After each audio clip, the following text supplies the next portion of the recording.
Tonight, on First at 9 this Wednesday the 23rd of July 2025. Letter of the law. The Supreme Court in a divided judgment rules that former President Ranil Wickremesinghe's declaration of emergency law during the 2022 people's struggle is a violation of fundamental rights. Aviation scrutiny. President appoints a special investigation committee to probe allegations of corruption and irregularities at Sri Lankan Airlines and airport and aviation services. Which way now? The Central Bank of Sri Lanka holds policy rates steady, citing no change in its 2025 growth and inflation projections. However, the Asian Development Bank has revised Sri Lanka's 2025 growth forecast downward, citing policy uncertainty and concerns over US tariffs. The invisible hand.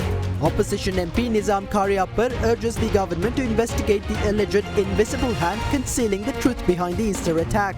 Opposition demands the resignation of the Deputy Minister of Defence.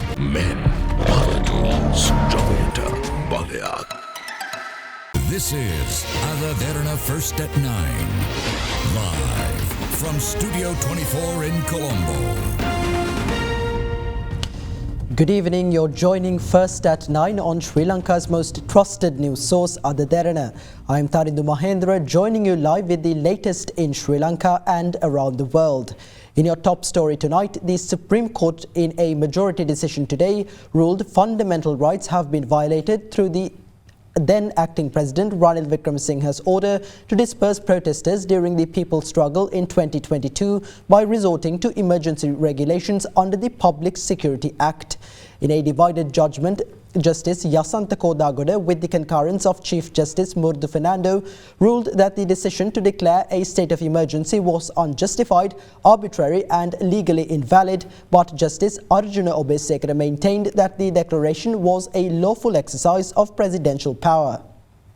In 2022, widespread public dissent erupted in Sri Lanka amid a deepening economic crisis, culminating in mass protests against the then-President Gotabaya Rajapaksa. With mounting pressure, former President Gotabaya Rajapaksa officially resigned from office on July 13th, after which the then-Prime Minister Ranil Wickremesinghe assumed the presidency in an acting capacity. On the 17th of July, the then-acting President declared a nationwide state of emergency under the Public Security Act to disperse protesters who had gathered at the Goalface Green. Following these developments, a group of petitioners, including the Centre for Policy Alternatives, former Human Rights Commissioner Ambiga Satkunanathan and the Liberal Youth Movement, filed a fundamental rights petition contending that the emergency regulations violated constitutional guarantees of fair legal administration. The Supreme Court today issued its verdict on the petition as a divided judgment. Delivering the majority opinion, Justice Yasantha Kodagoda, with the concurrence of Chief Justice Murdu Fernando, rejected the respondents' preliminary objection that the emergency regulations, having received parliamentary approval, were immune from judicial review. He emphasized that the court has not received an affidavit from the acting president justifying this decision. Upon reviewing documents from the presidential secretariat, the bench found no credible evidence or reasonable justification for invoking emergency powers at that time. The majority held that the decision to declare a state of emergency was unjustified, arbitrary and legally invalid, and thereby was a violation of fundamental rights. Subsequently, the court ordered the Attorney General to review the case material and issue guidance to the Presidential Secretariat within 3 months. The government was also instructed to reimburse the petitioners' legal costs. In contrast, Justice Arjuna Obesekara, delivering the dissenting opinion, upheld the legality of the emergency regulations. He asserted that the declaration was a lawful exercise of presidential power intended to stabilize the volatile national situation and secure the uninterrupted delivery of essential services. Crunchy goodness for hunger on the go. Yadia, ලොව වැඩියෙන්ම අලෙවි වන electric ස්කූටරය Abans auto වෙතින්. In Parliament today, Samagi Jana Balawege MP Nizam Karyapar urged the government to investigate the invisible hand concealing the truth behind the Easter Sunday attacks. Meanwhile, SJB MP Kavinda Jayawardena called for the resignation of Deputy Defence Minister Aruna Jayasekara in view of his role as the Army's commanding officer for the Eastern Province during the period when the Easter attack was being orchestrated.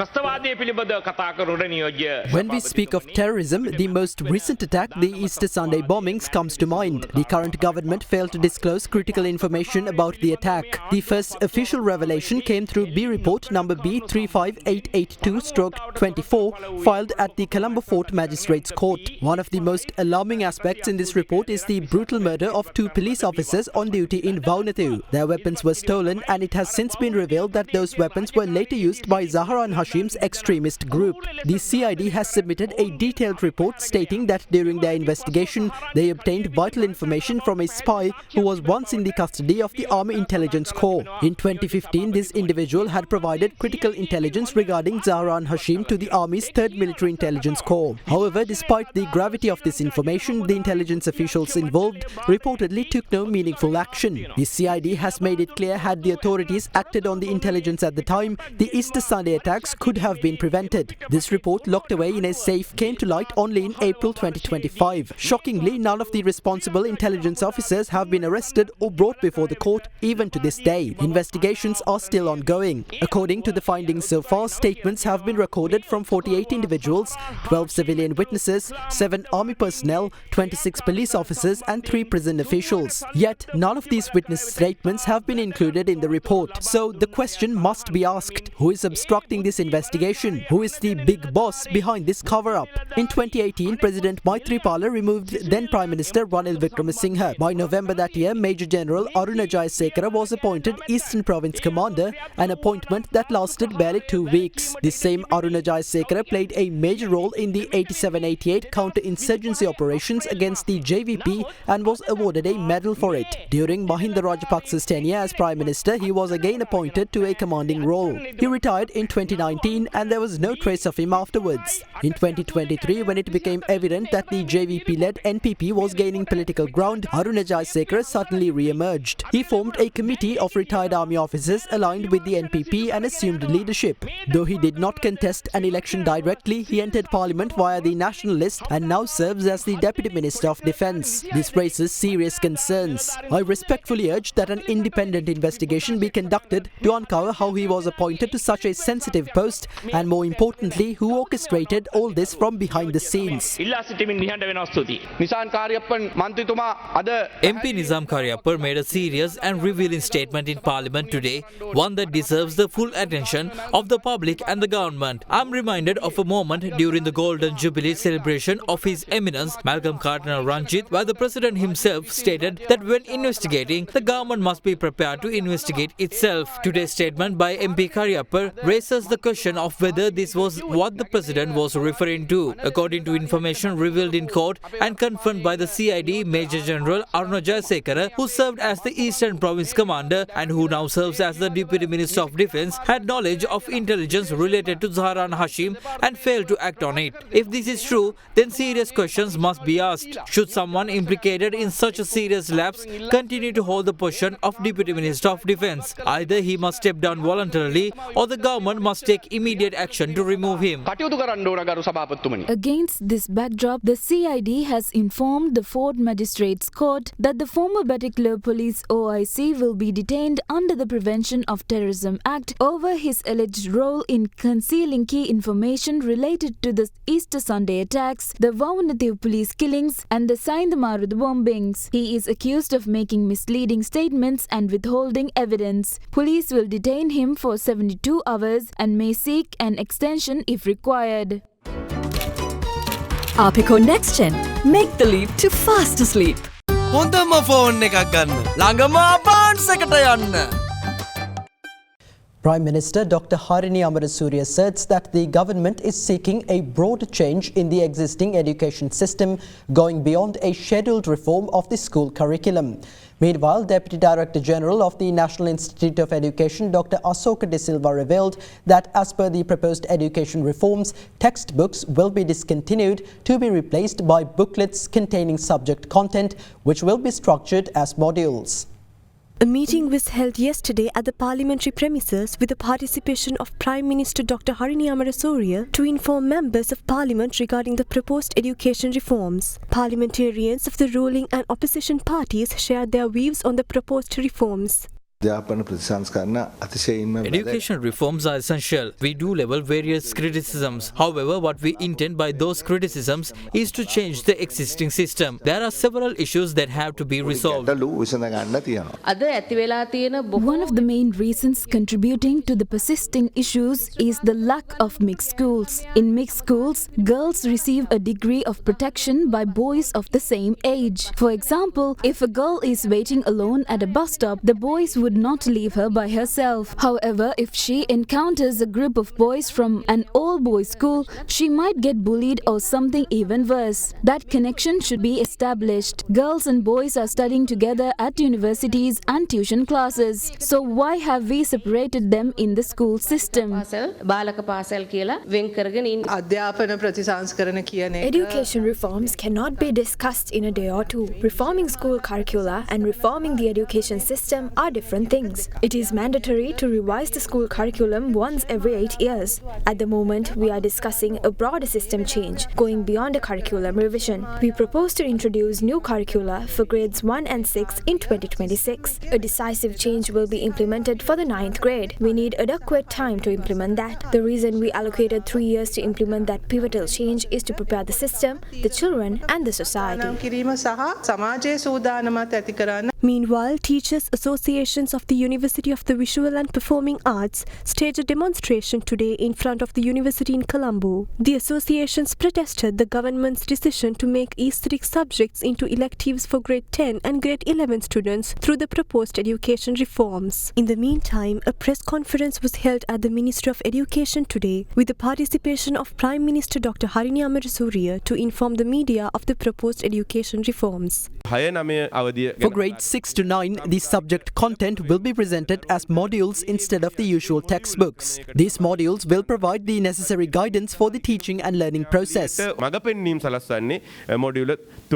පාසල් පෙළ පොත්වලට මොකක්ද වෙන්නේ කියන කාරණාව දරුවෙක් පාසලට ඇතුළත් වෙද්දී අලුතෙන් පොත් ලිස්ට් එකක් ගන්නවනේ.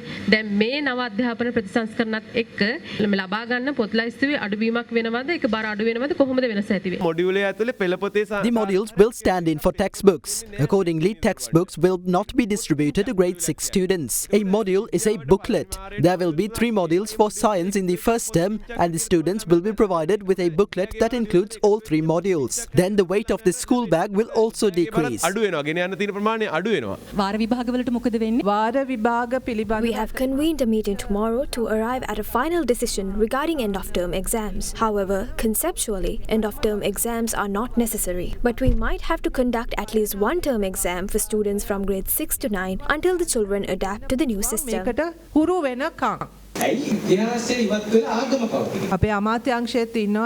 We have boards of religious advisors at our ministry. When we consulted them, their stance was that teaching about their own religion and other religions to students of grades 6 to 9 was important. Our decision was based on their opinion. We wanted to provide children with the opportunity to study history and aesthetic subjects within their learning process. So we have not removed history or aesthetic subjects from the curriculum.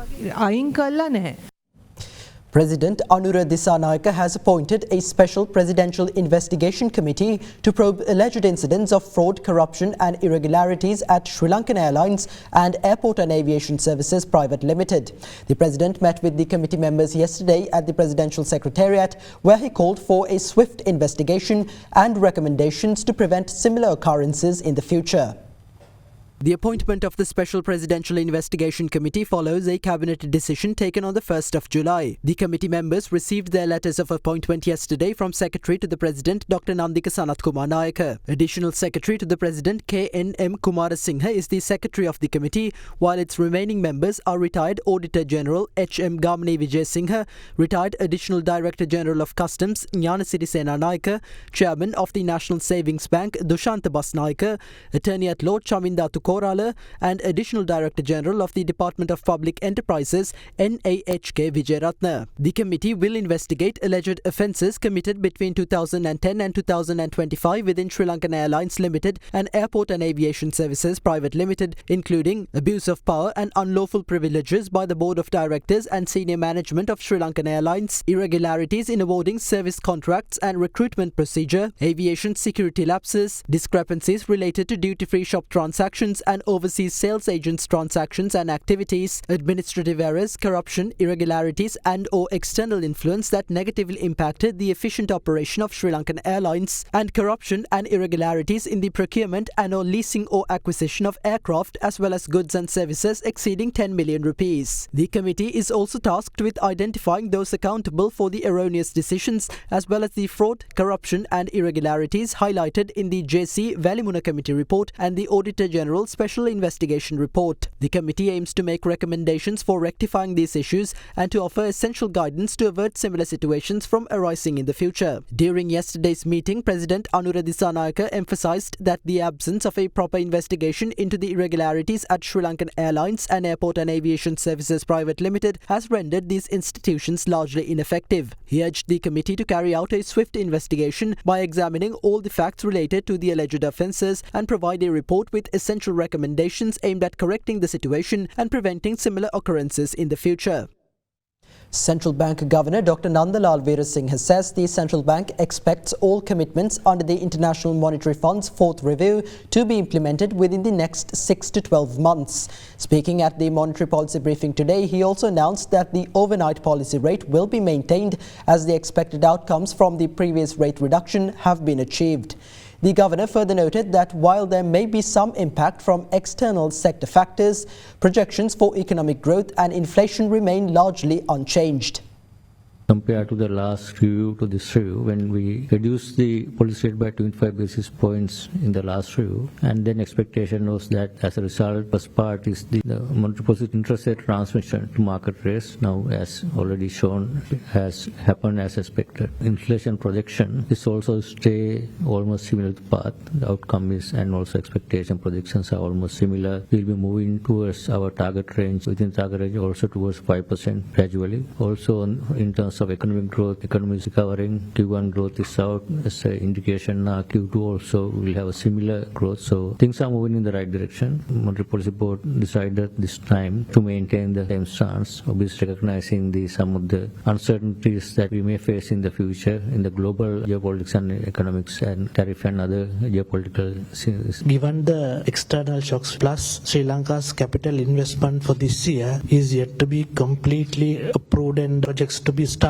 How concerned are you on the bottom line growth of 3% in the next 3 years? One is whether we're going to have an impact on any tariff adjustment from the US administration. It's too early because we are also in the process of negotiation. It's a short-term impact. Government public investment program is a different thing. That is because government has already allocated money. There obviously has been some delay. First half allocation has not been fully spent. I think hopefully it will start from the second half and next year onwards. So once that is implemented, that part will be more active, I think. The credit growth has reached 16.1% year on year. Are you concerned about some overheating? We don't see any overheating here because first factor is that this credit is growing after more than a year of sharp contraction. So we are in the recovery process. Secondly, there's a shift in credit supply. Especially earlier, there's a large amount of credit was absorbed by state-owned enterprises. Now the credit allocation to state-owned enterprises has been now coming down as a result of cost recovery pricing. I think they have been repaying the banking system. As a result, there is some more space to private sector credit to grow. New directive on the loan to value ratio with regard to financing for vehicles. Is this due to a possible fear of inflation? No, not at all. So here the loan to value ratio instrument, that is what we call macroprudential instrument, which is to basically have a sustainable level of borrowing by individuals, whatever the loan they take. For example, any loan product used, there are certain level of loan to value ratios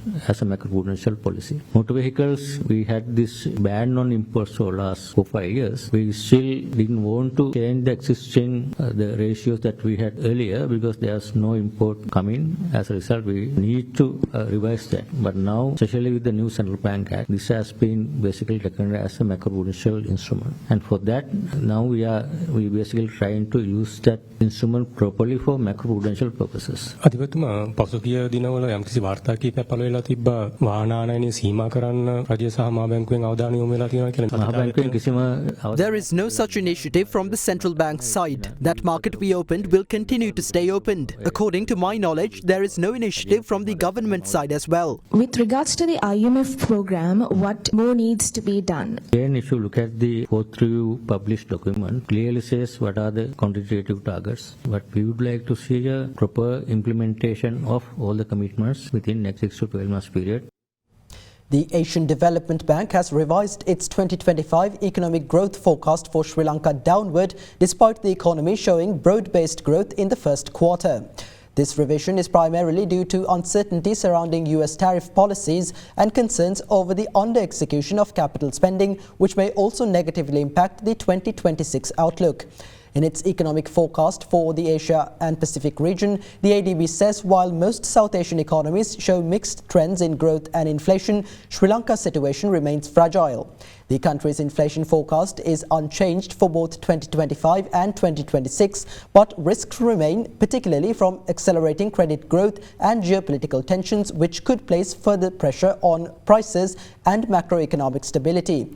Regionally, the growth outlook for South Asia for 2025 has been revised to 5.9% from 6% in April.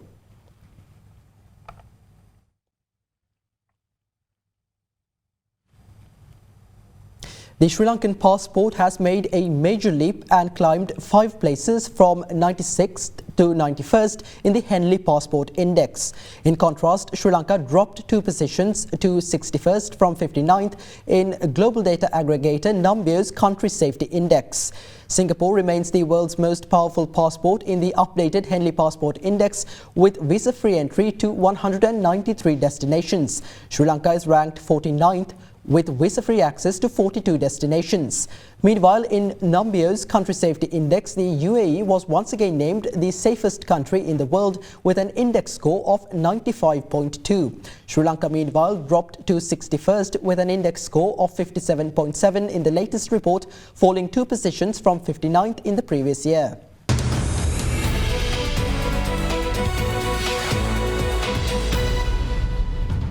Welcome back. The ambassador of Thailand to Sri Lanka and the Speaker of Parliament yesterday discussed bilateral cooperation and the implementation of the Sri Lanka-Thailand Free Trade Agreement.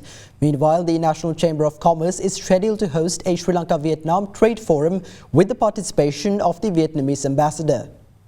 The National Chamber of Commerce of Sri Lanka said it will host a forum with Vietnamese ambassador to Sri Lanka Trin Thi Tam to promote trade between the two countries on the 30th of July at the Chamber's auditorium in Colombo. The event is expected to serve as a platform for the Sri Lankan business community to directly engage with the Vietnamese ambassador and gain first-hand insights into Vietnam's trade policies, investment climate and the growing scope for bilateral collaboration. The ambassador is set to highlight key areas of economic cooperation and discuss emerging sectors that offer potential for Sri Lankan businesses to explore. Meanwhile, Ambassador of Thailand to Sri Lanka, Peiton Mahapannaporan, paid a courtesy call on Speaker of Parliament Dr. Jagat Wickramaratne yesterday at the parliamentary premises, during which the Speaker noted that Sri Lanka is currently seeking to expand investment opportunities, especially in the fields of agriculture, industries and tourism. The Thai ambassador briefed the Speaker on upcoming activities planned under bilateral cooperation, including initiatives to strengthen people-to-people connections.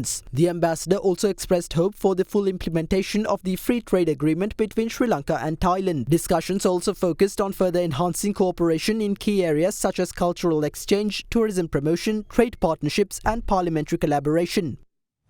The Colombo Bourse closed in positive territory today as a result of price gains in counters such as DFCC Bank, Richard Pearce & Company and NDB Bank. The ASPI gained 0.79% to close at 19,243.08. Meanwhile, the more liquid S&P Sri Lanka 20 gained 0.57% to close at 5,689.82. Market turnover crossed 6.2 billion rupees. The highest contributor to market turnover was the banking sector, followed by the capital goods sector. Foreign participation in market activity remained at subdued levels, with foreign investors closing as net sellers, offloading shares worth 331 million rupees.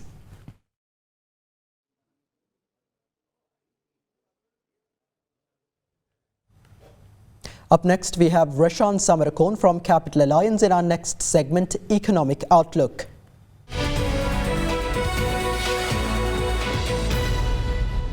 Tea production grew year-on-year during the period from January to May 2025. Rubber output declined while coconut production showed partial recovery in May, while crude oil prices were volatile during the period from the 14th of July to the 18th of July, driven by improved US and China outlooks, tariff concerns, and Middle East tensions. Domestically, the AWPR rose 8.01% and the AWCMR to 7.79%. Reserve money increased, but liquidity surplus narrowed to 87.01 billion rupees. The fiscal performance improved, with revenue rising to 1,942.4 billion rupees and the budget deficit narrowing to 236.6 billion rupees. In the government securities market, T-bill yields marginally rose. Auctions were oversubscribed and foreign holdings rose 3%.